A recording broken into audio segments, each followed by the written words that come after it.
Islam Makhachev doesn't want to be great.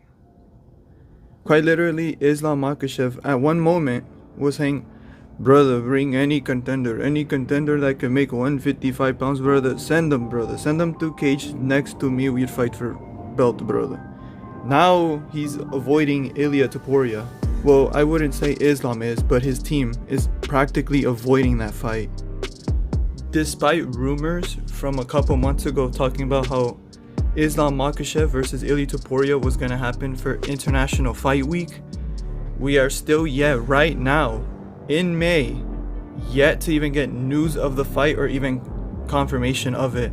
All we're hearing is Javier Mendez saying that, "Man, Paddy Pimblett deserves a shot, Justin Gaethje, he deserves a shot."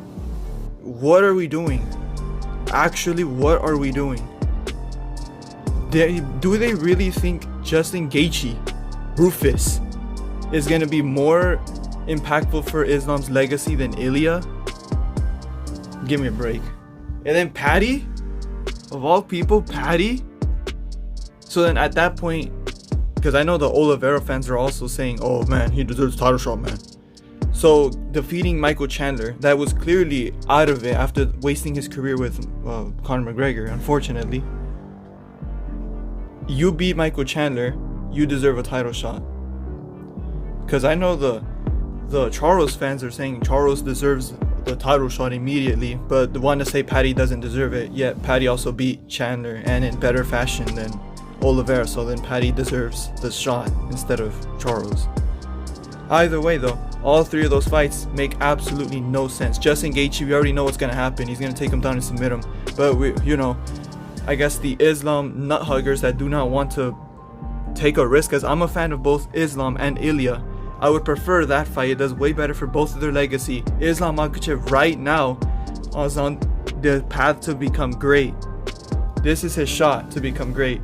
Defeat anyone, either Arman or Ilia at 155, then move up to 170, fight JDM.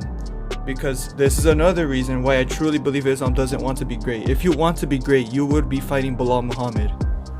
And he practically doesn't want to fight anyone at welterweight. Because he is saying, "Brother, I don't want to fight Bilal, and I don't want to fight Shafkat." Then why are we even entertaining the idea of going up in weight if he's only going to be fighting just JDM? And that's even if JDM even wins that fight. Then of course, Islam's team, what they're using as the excuse of not fighting Ilia Topuria is that Ilia has to fight other contenders. At the same time, I could see that argument, but I don't get it. Main reason is Ilia Topuria literally just beat two of the GOATs at featherweight, Volk and Max. Max is ranked number 5, I think, in the rankings for lightweight, and of course the key word, he fought him at featherweight, man.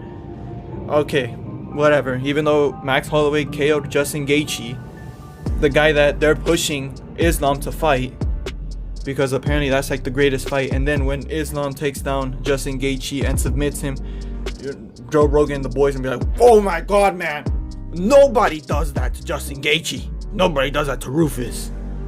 Like, come on, man. What are we doing? Come on, bro. It's so frustrating right now hearing the whole thing with Islam, Ilia, lightweight in general. I don't know what's going on. I really wish that we would have gotten the Ilia fight. Doesn't seem like that could happen. But at the same time, the UFC promised Ilia a title shot, which some people are saying that when you get a promise in the UFC, it doesn't really mean anything. But to counter that argument, they did that with O'Malley. They immediately granted him a title shot after beating Petr Yan. And he was offered a fight Aljamain before Aljamain fought Cejudo. But O'Malley declined that fight and waited. So he waited for the result of that fight. Then he went in there to fight Aljo. And we saw that clearly the UFC's promises is true, because once again they promised Jamal Hill and Yuri Prohaska for vacating their belts they were going to get granted an immediate title shot, and that's exactly what happened. So I don't really get the argument of, well, the UFC don't follow through their promises. They pretty much do. And then with Islam, I don't think Islam is ducking him. I think it is his team that is avoiding that fight.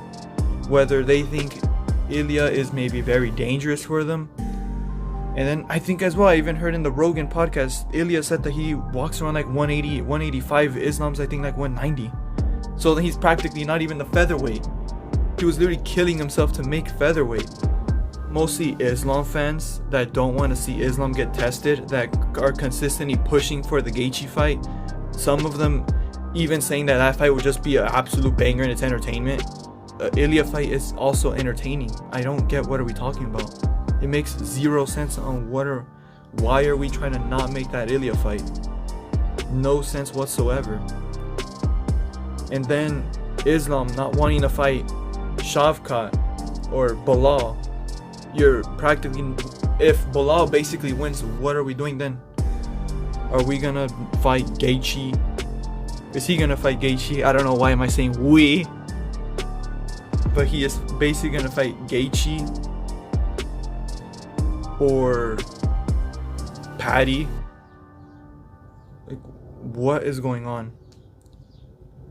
His best option is literally JDM winning, and then going up in weight, vacate or leave an interim title for Ilya versus Charles. That's like the best shot for lightweight to get semi fixed, but nothing really that big that would change.